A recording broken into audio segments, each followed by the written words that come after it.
Pessoal, vocês viram a notícia que aconteceu ontem à noite? A filha do Bolsonaro, a Laurinha, foi vítima de um crime ontem à noite, enquanto ela estava no estado de São Paulo. Sabe, assim, a que nível tá chegando, né? A gente vai falar sobre isso. Vai falar também, né, sobre a derrocada da esquerda. Ontem eu vi um vídeo muito interessante. Uma pessoa falou o seguinte: o indivíduo acorda, pega seus pertences, vai sair de casa.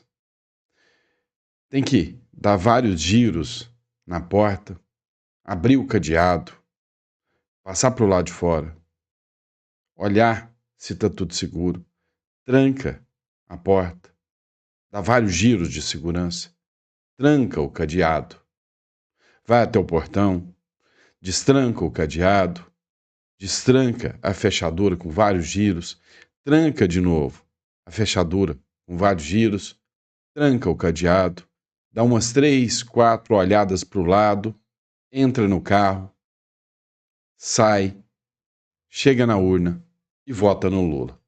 É o Brasil. Então a gente vai entender um pouco mais, né, o que está acontecendo no Brasil hoje e o porquê a gente está, sabe, literalmente assustado com o nível de violência que o Brasil vem encarando, né? Na verdade, a América Latina inteira já está por aqui com isso.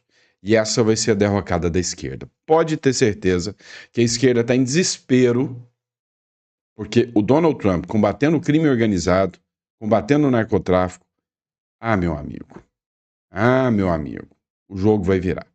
Vamos falar sobre isso? Então não esquece de se inscrever, curtir e compartilhar. Pessoal, vocês pediram, né? Arrumei alguém para estar auxiliando, né? Tive que fazer um bom treinamento, preparando. E aí vocês assistiram ontem o quinto editorial do Samuel Fernandes. E muitas pessoas falam, não, pode manter o quinto editorial com o Samuel Fernandes, a gente vai deixar aqui a manutenção do quinto editorial. Então o quinto editorial, o dia que tiver bastante matéria, o Samuel Fernandes traz para mim. Tá bom? Tá combinado? Tamo junto nessa? Então, valeu, muito obrigado pela confiança e pela credibilidade, tá bom? E vamos para cima, olha só o que está acontecendo aqui. Matéria da Folha de São Paulo. A esquerdalha está desesperada com tudo que está acontecendo. Com eleição na Bolívia, saiba como fica o mapa político da América do Sul. Ou seja, o mapa político da América do Sul está ficando bonitão.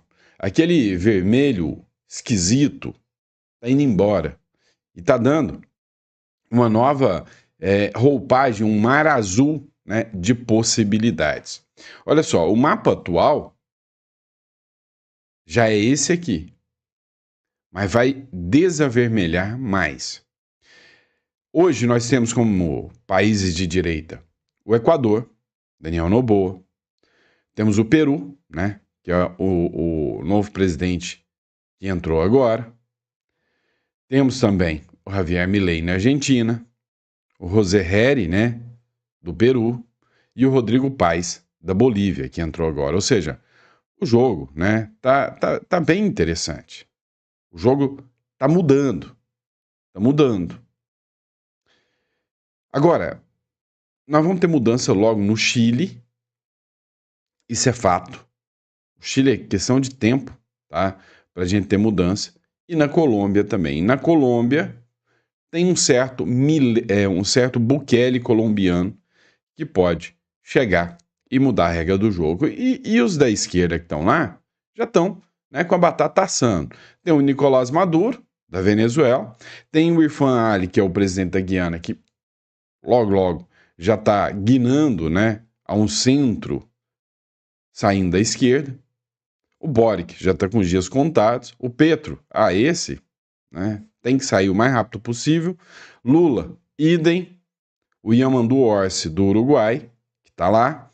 E a Jennifer Geringes, do Suriname, tá bom? Mas esse mapa vai mudar.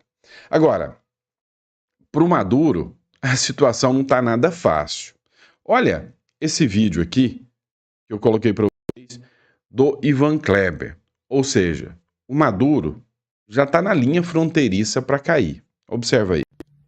Se eu fosse Nicolás Maduro, eu iria para a China ou para a Rússia. Os dias dele estão contados. Algo vai acontecer. Essa declaração é do senador Rick Scott, do Partido Republicano, pelo estado da Flórida. E mais, outro senador, Lindsey Graham, do Partido Republicano da Carolina do Sul, declarou que ele conversou com o presidente Trump e o presidente disse a ele que quando ele retornar de sua viagem à Ásia, ele irá comunicar ao Congresso americano sobre possíveis ações em terra do exército americano na Venezuela. Nesta segunda-feira, dia 27, 2 bombardeiros americanos fizeram um voo próximo ao espaço aéreo da Venezuela. Veja o registro no Flight Radar. Somada a essa informação, exercícios militares dos americanos acontecem em conjunto com as forças de Trinidad e Tobago, um país que fica a menos de 20 quilômetros da costa venezuelana. Sem falar do envio do maior porta-aviões de guerra do mundo ao Caribe, que deve chegar na região nos próximos 15, 20 dias. Todo esse aparato militar joga uma pressão enorme em cima de Nicolás Maduro. E como pudemos ver aqui, a pressão não é só militar, mas também política. 2 senadores dos Estados Unidos fazendo declarações importantes. Eu sou Ivan Kleber, falo diretamente de Londres, no Reino Unido, com exclusividade para a Auriverde Brasil. A todos, muito obrigado pelo carinho da audiência. É isso aí, pessoal. E aí, o que a gente precisa entender? Você acha mesmo, sinceramente, que o Trump, no momento em que ele está, inclusive, em shutdown, né, sobre a economia americana por causa da esquerda, ele ia gastar bilhões de dólares, mas bilhões, para só ficar fazendo ameaçinha para o Maduro?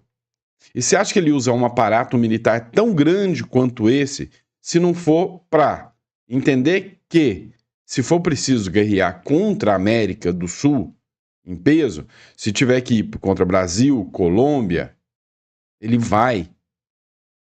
Entendeu? Então o jogo tá complicado. Ele não mandou um arsenal de guerra como aquele para brincar. O Maduro vai cair. Todo mundo sabe. Evandro, eu acho que vem alguma coisa pesada para cima da Venezuela. Hoje os Estados Unidos estão com ativos militares deslocados que custam $1 bilhão por dia. A retórica de muitos dos líderes americanos é uma retórica incisiva. Se fosse para apostar, eu apostaria para alguma coisa, enfim, mais... Alguma coisa os Estados Unidos farão com a Venezuela. Eu me lembro, por exemplo, de ouvir pronunciamentos, expressões, comentários de venezuelanos muito influentes que estão exilados, né, nos Estados Unidos e na Europa, do tipo, como é que os Estados Unidos às vezes se preocupam em intervir no Oriente Médio, em outras regiões do mundo, quando no seu próprio continente você tem uma situação tão grande, né? Então é curioso, né? Porque, por um lado, aparentemente você vai criar um track, né? Uma via negociadora agora para a questão das tarifas, né? Supostamente é isso que saiu da reunião lá da Malásia. O que, se você negociar comercialmente, deixa de lado um pouco a questão política. Mas existe aqui do lado de fora um monte de questões políticas, ou melhor, de questões de relações internacionais, que podem repolitizar a agenda Brasil e Estados Unidos. Venezuela é um deles. Colômbia. Vamos lembrar que esses dias o presidente colombiano foi sancionado pela secretária de Tesouros, pelo OFAC, né, dos Estados Unidos. O próprio tema da relação Brasil-Rússia, Brasil-BRICS, né? Veja, um dos argumentos que os americanos utilizam para colocar um patamar de 50% nas exportações indianas para os Estados Unidos são as impressionantes compras de petróleo russo feitas ao longo desses últimos 2 anos. O Brasil é um grande importador, por exemplo, de diesel russo, né? Eu acho que tem uma chance considerável, né, do tema voltar a ser político, ou repolitizar a agenda comercial, por questões como questões com a Venezuela. E você entende que o Brasil já se posicionou em relação à Venezuela nessa última tensão? O que eu conheço, né? O que eu conheço é uma grande proximidade da esquerda brasileira, do lulopetismo, né? De figuras de ponta, né? Que estão ali no entorno, né? Alguns na alta cúpula, outros fora. Tem o PT, né? Muito favorável ao Maduro. Eu lembro até que houve dúvidas por parte não sei se sinceras ou não, mas dúvidas do governo brasileiro em relação às eleições mais recentes na Venezuela, né, que acho que todo mundo concorda não foram vencidas pelo Maduro, mas o PT diz que não, foram vencidas sim, que o Brasil deveria emprestar seu apoio ao governo de Maduro. Pois é. Olha, não é se, é quando vai acontecer alguma coisa. E para mim, o argumento mais forte utilizado aqui é literalmente o de que, peraí, por que se preocupar tanto lá no Oriente Médio se aqui, que tem tanto petróleo, tem tantas riquezas, tem algo tão grave quanto lá, com ditaduras, né, destruindo aqui a nossa América? Está na hora da América parar, está na hora da droga cair. E sabe, a América assumiu o lugar de liderança que lhe é de direito, né? Depois de tanto tempo sendo explorada, está na hora de começar a América se tornar, né, o novo hub da inovação, do crescimento, dos investimentos, ou seja, o berço do liberalismo, tá bom? Vamos lá, pessoal. Gravíssimo isso aqui, ó. Folha de Pernambuco acaba de publicar juntamente com o R7, filha de Michele Bolsonaro é assaltada em São Paulo e tem celular roubado, né? Foi o que aconteceu agora. A primeira-dama Michele Bolsonaro afirmou nesse domingo que sua primogênita, a Letícia Firmo, eu até falei errado aqui, né? Falei que era Laurinha. A Letícia Firmo foi vítima de assalto em São Paulo. A Letícia é fruto de um relacionamento anterior da Michele Bolsonaro. De acordo com a ex-primeira-dama, em story do Instagram, Letícia não sofreu ferimentos e chegou bem em Brasília. E hoje o grande mal que nós temos é a criminalidade. Nós temos um presidente da República que tem a cara de pau, a pachorra, de, num evento internacional, dizer que os traficantes são vítimas do usuário. O usuário é esse cara que aponta a arma para a filha da Michele Bolsonaro, para a sua filha, para tomar um celular, para chegar lá e trocar em algumas pedrinhas de crack. É isso. Ela não mencionou o local exato do crime, ou se foi registrado um boletim de ocorrência, mas recomendou a seguidores que fiquem atentos a possíveis golpes usando o telefone da sua filha. Caso receba alguma mensagem pedindo ajuda ou qualquer tipo de ajuda, desconsidere, não responda, escreveu a Michele Bolsonaro. Vamos lá, pessoal, dando continuidade aqui à matéria, bora analisar esse post aqui do Metrópolis. Bolsonaro entra com recurso no STF e fala em equívocos da condenação. Equívocos, para não falar coisa pior, né? Não foi equívoco, aquilo ali foi tudo muito bem definido e escolhido. Equívoco é quando a pessoa está no intuito de fazer uma coisa e sai outra. Isso é um equívoco. Aqui no caso, não. O intuito é condenar Bolsonaro, custe o que custar.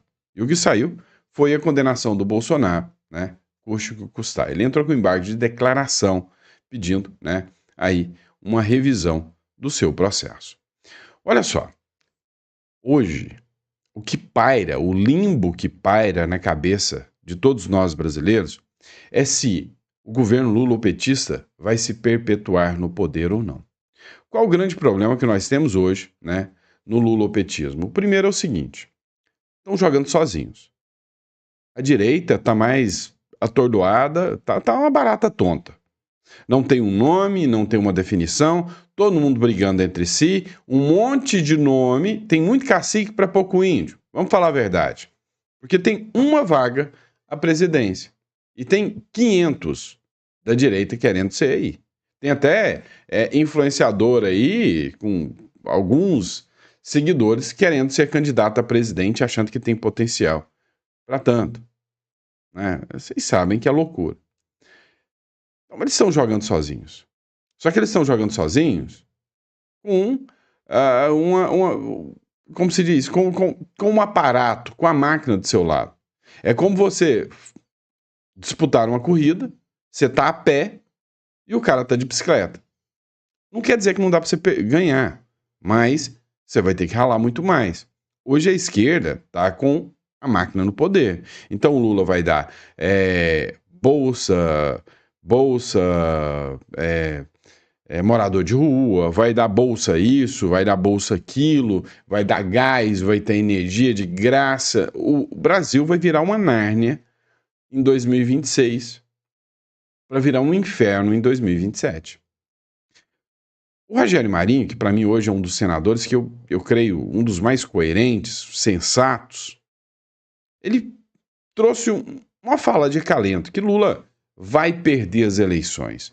Dá uma olhada o que ele diz aqui. A grande imprensa é reverberada por aqueles que se impressionam com essa onda de que Lula agora está imbatível. Eu vou lhe dar só um dado. Quando ele terminou o segundo mandato, ele tinha mais de 80% de aprovação popular. Mais de 83%, 84% de aprovação popular. No auge dessa aprovação popular, Lula nunca ganhou eleição no primeiro turno. Nunca ganhou. Nem ele, nem os postes que ele apresentou. Na verdade, um poste, que foi a Dilma Rousseff. As pessoas estão preocupadas com o supermercado, estão preocupados com um jogo de futebol, estão preocupados se vai haver alimento suficiente ou recurso suficiente para fazer a festa do seu filho no final de semana da sua filha.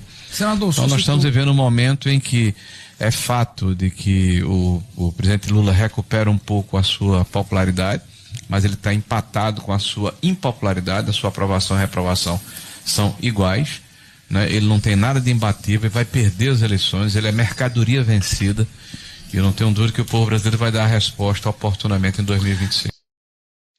Pois é. Por que eu quis trazer essa matéria para vocês? Tem dois indivíduos que, para mim, tem uma sensatez, que é o Rogério Marinho e o Paulo Guedes, que falaram a mesma coisa. Falaram, olha, a direita tá sim uma barata tonta, mas alguém da direita vai pro segundo turno.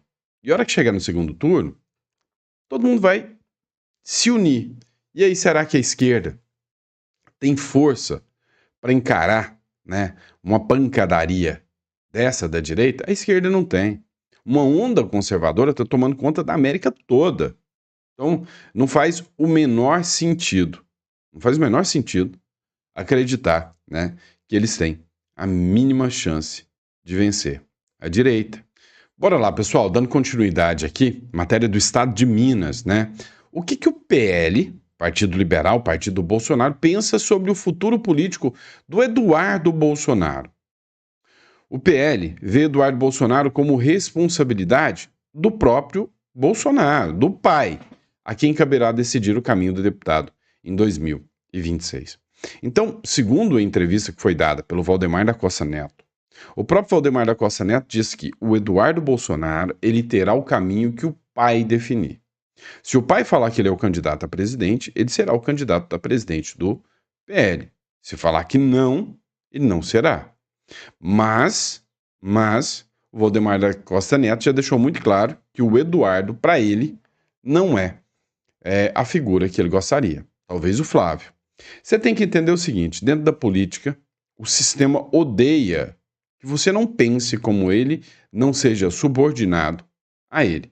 E o Eduardo Bolsonaro já mostrou que não é, que ele não está ali para seguir as regrinhas, seguir o roteirinho que o sistema deixa. Apesar de não se envolver nas decisões políticas de Bolsonaro sobre o Eduardo Bolsonaro, o Valdemar da Costa Neto já sinalizou ao ex-presidente que o deputado não é seu nome favorito para concorrer ao Palácio do Planalto. Isso aí ele já deixou muito claro, Ele deixou claro que quem vai tomar a decisão final é o próprio Bolsonaro. Então, há a possibilidade do Bolsonaro anunciar seu filho? Todo mundo está fazendo uma pressão muito grande para que o Bolsonaro anuncie logo um nome, é desespero, está todo mundo desesperado. Eu mesmo já tinha dito, não, que lance um nome logo para todo mundo começar a coalizão. Eu entendi. O Bolsonaro, ele está deixando a aposta da direita acontecer. Os nomes viáveis, todos da direita, têm uma promessa. Tarcísio falou, se eleito for, e Tarcísio tem potencial, se eleito for, meu primeiro ato será anistia ao Bolsonaro.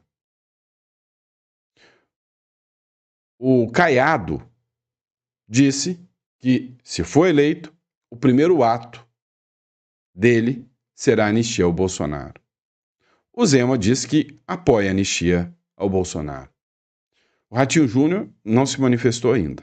E sabe, por incrível que pareça, Tarcísio de Freitas é de longe o nome principal. Mas na última pesquisa, o Caiado apareceu muito bem qualificado, surpreendendo até a mim. Porque Goiás é um estado pequeno, não tem tantos eleitores. E o Caiado está começando a furar a bolha fora do estado de Goiás. Então, Ratinho Júnior é um nome bem conhecido, principalmente por causa do pai, né? O Caiado, e sem sombra de dúvidas, é o Tarcísio. Então, o que o Bolsonaro tem hoje de articulação? Eu entendo o seguinte: ele vai deixar ir para o segundo turno, para depois, no segundo turno, a direita inteira se unir no entorno de um candidato. Rogério Marinho acabou de deixar claro isso aqui. Vamos lá. Matéria do Poder 360. Eduardo Bolsonaro defende Carlos Bolsonaro para o Senado, após a ameaça da Caroline de Toni. O que acontece? A Caroline de Toni era o nome cotado a ser candidata ao Senado. O Jorginho Melo disse que não, que um nome será do senador Esperidião Amin, que é um nome, lógico, muito bom. Eu tenho todo o respeito e admiração pela figura do Esperidião Amin, né? E a sua esposa, a Ângela Amin, né? Eu, particularmente, tenho um respeito especial a esses. Por outro lado, o Carlos Bolsonaro sai do Rio como vereador, muda o seu domicílio para Santa Catarina e concorre ao Senado, jogando assim a Caroline de Toni de lado. E eu acho uma baita de uma injustiça com a Caroline de Toni. Não tem nada que o Carlos Bolsonaro possa fazer que a Caroline não possa. Pelo contrário, a Caroline de Toni já mostrou até muito imbatível, tá? Combativa, né? Então, eu, sinceramente, aqui eu discordo do Eduardo Bolsonaro, do Carlos Bolsonaro.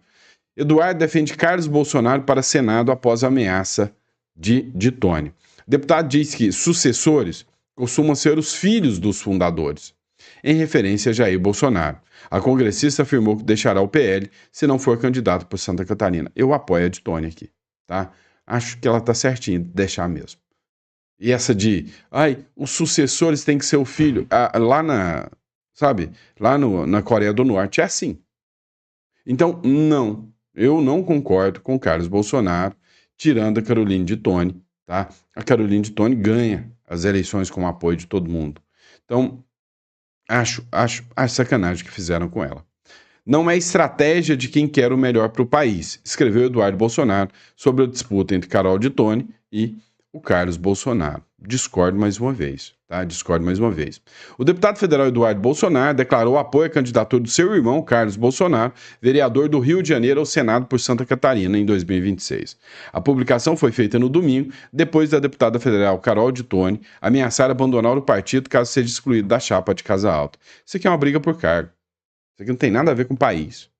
Mas o Carlos Bolsonaro, não sei o quê, ele é combativo, ele é herdeiro do Bolsonaro. Ele não é o Bolsonaro. Pelo contrário, ele tem um alvo na testa dele pelo sobrenome Bolsonaro. E cá entre nós, os filhos do Bolsonaro não ajudaram muito, né? Até agora eu tenho todo respeito e admiração ao Eduardo Bolsonaro pelo trabalho que ele está fazendo, mas vamos ser sinceros. Tira agora as paixões de lado e me digam se os filhos do Bolsonaro em muito não atrapalharam o pai, né, durante a sua gestão. Então, a minha opinião, tá? Mas nem sou de Santa Catarina para falar. O povo de Santa Catarina que dê sua decisão. Mas, já que o meu trabalho é esse, é dar a minha opinião aqui, né, o meu parecer político aqui, eu acho que estão fazendo uma bruta de uma sacanagem com a Caroline de Toni e isso vai afastar aliados, tá? Vamos lá, pessoal, vamos falar de CPMI do INSS. Ex-diretor do INSS confirma que o estouro do roubo aconteceu em 2023 e 2024, né? O que não é muita novidade, né? Todo mundo já percebeu isso. Acabou de ser publicado pelo Coronel Crisóstomo. Quando o deputado Coronel Crisóstomo fez o questionamento, quando iniciou o período de fraudes, quando iniciaram esses descontos devidos, você pode confirmar qual o período que você respondeu ao Coronel? Ele falou quando explodiu. O microfone, por favor. O deputado... Deputado, você pode só repetir esse questionamento? Falou que explodiu, não foi isso? Vou fazer novamente a pergunta, não fica dúvida. Eu sei que o presidente é preocupado com o Brasil. Eu perguntei para o senhor, Alexandre, quando foi o momento que mais explodiu o roubo dos aposentados?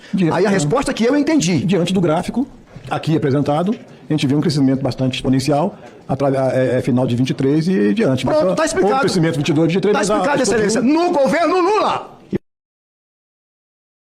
Pois é, né? E essa CPI do INSS ainda vai dar muito o que falar. Vamos lá, essa matéria aqui é interessante. Matéria do UOL. A Procuradoria-Geral da República é a favor de atenuar pena de ex-prefeito que sugeriu guilhotinar Moraes. Você deve lembrar que em 2024, durante a campanha eleitoral, um ex-prefeito, né, à época candidato à reeleição, prefeito do Bolsonaro, ele chegou a sugerir, né, simulando ali que o Alexandre de Moraes tinha que ir para a guilhotina, né? Ele foi passando e tinha uma guilhotina, né? Um simulacro ali de guilhotina. Guilhotina, para quem não sabe, né, é aquela coisa medieval que o pessoal colocava as mãos e a cabeça e vinha e decepava a cabeça fora. E aí ele falou, isso aqui tinha que ser usado para o Alexandre de Moraes. Assim, uma fala besta, mas... né, não foi uma ameaça de que ele faria isso. Mas a Procuradoria-Geral da República entendeu que houve uma incitação ao crime. A Procuradoria-Geral da República emitiu hoje um parecer favorável a um acordo com o ex-prefeito de Farroupilha, no Rio Grande do Sul, que é o Fabiano Feltrin, do PL, que sugeriu em 2024 guilhotinar o ministro Alexandre de Moraes, do STF. Denunciado por incitação ao crime, a defesa de Feltrin pediu benefício que possibilita, né, a atenuação de uma possível pena. Se fosse condenado, Feltrin poderia pegar 6 meses de detenção. A PGR, então, falou, não, nada de detenção, mas você vai cumprir essas penas aqui. Prestação de serviço à comunidade ou entidades públicas pelo total de 180 horas, observados os limites mensais de cumprimento de no mínimo 30 horas. Prestação pecuniária no valor de R$5.000. Proibição de participação em redes sociais abertas do começo ao fim, né? Essa galera tem um fetiche contra rede social, né? Vamos falar sobre isso aqui? Isso aqui é importante, tá? Muito importante. Supremo julga denúncia contra ex-assessor de Moraes em novembro. Eduardo Tagliaferro foi denunciado sobre a acusação de vazar informações sigilosas e tentar interferir em investigações. Olha isso. O Eduardo Tagliaferro, vocês devem saber da história, ex-assessor lá do TSE, falou que o ministro dava ordens, né, de que ele tinha que perseguir a direita, inclusive falou, né, que havia documentos que foram fraudados, né, em casos em que, por exemplo, no caso Felipe Martins, que o documento foi antedatado, né, ou seja, fez várias denúncias. E aí, em vez de se apurar as denúncias, não, o Procurador-Geral da República fez a denúncia contra ele, o Eduardo Tagliaferro, que é quem fez, né, a acusação aí, ou seja, o servidor que denunciou, encarando um poder tão absoluto quanto o do Alexandre de Moraes, ele é que passou a ser o responsável. A primeira turma do Supremo Tribunal Federal marcou o julgamento do ex-assessor do ministro Alexandre de Moraes, Eduardo Tagliaferro, para novembro. E aí vem, adivinha quem é o relator do caso? Adivinha quem determinou? O próprio Alexandre de Moraes. O alvo das denúncias é o juiz que determina o caso do Eduardo Tagliaferro. É esquisito isso, né? Cá entre nós vamos admitir que o trem é esquisito pra caramba, né? Moraes pauta julgamento de ex-assessor acusado de vazar informações sigilosas. Eduardo Tagliaferro é acusado pela PGR de violação de sigilo e tentativa de obstrução da investigação. Violou o sigilo do processo. O ministro Alexandre de Moraes pautou para a próxima semana o julgamento da primeira turma, né, do Supremo Tribunal Federal. Sempre cai na primeira turma, já viu, né? Sobre o recebimento da denúncia apresentada pela Procuradoria-Geral da República contra o seu ex-assessor, Eduardo Tagliaferro, desculpa. Ele mesmo julga o caso em que ele mesmo é o acusado.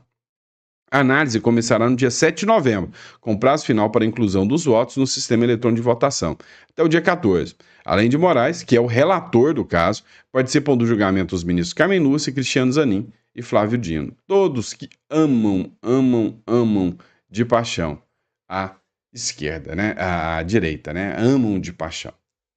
E é isso, pessoal. Espero que vocês tenham gostado do nosso editorial. Muito obrigado pela confiança, pela credibilidade. Hoje, dia 28 de janeiro, esse é o nosso primeiro editorial do dia, o nosso Café com Política.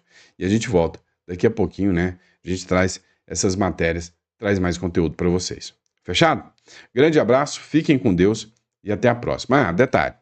Para você que está achando tudo isso uma loucura, você está vendo que o Paraguai e o Uruguai estão se tornando ótimos, né, refúgios, planos B, né, em relação ao Brasil. Né? Não é plano, não, planos B em relação ao Brasil. Então, clica na descrição aqui, eu vou deixar o contato da Imigra Mais, que hoje é uma das melhores assessorias do Brasil. Você vai entrar em contato com a Imigra Mais e vai agendar aí a sua consulta, tá bom? Grande abraço, fica com Deus e eu vejo vocês no próximo editorial.